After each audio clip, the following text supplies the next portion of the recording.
Renovuotas chirurginių instrumentinių tyrimų skyrius – vieta, kur susitinka diagnostika ir chirurgija.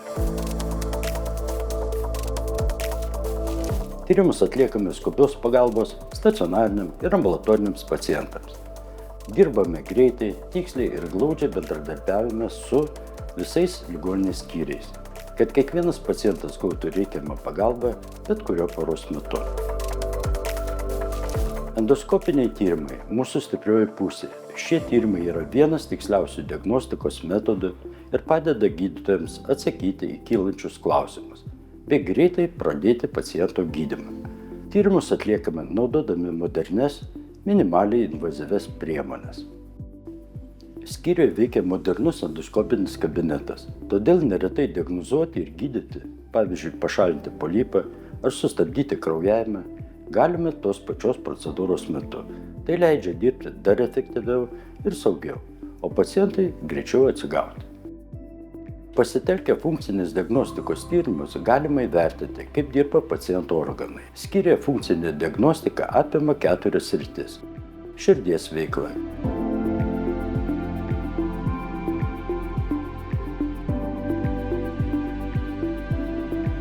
kvėpavimo sistema,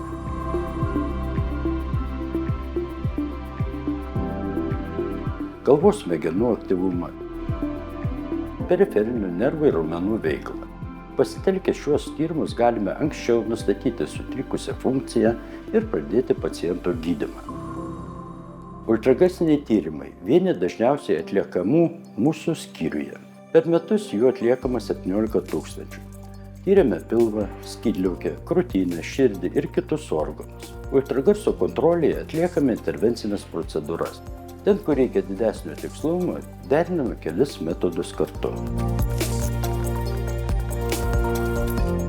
Turime net 3 naujas hiperbarinės oksigenacijos kameras, kurios pagreitina žaizdų gijimą, mažina uždegimą ir skatina regeneraciją. Chirurginių instrumentinių tyrimų skyriuje deriname technologijas su ilgamete patirtimi. Dirbame tam, kad net sudėtingi diagnostiniai klausimai turėtų aiškius atsakymus, o pacientai gydymą.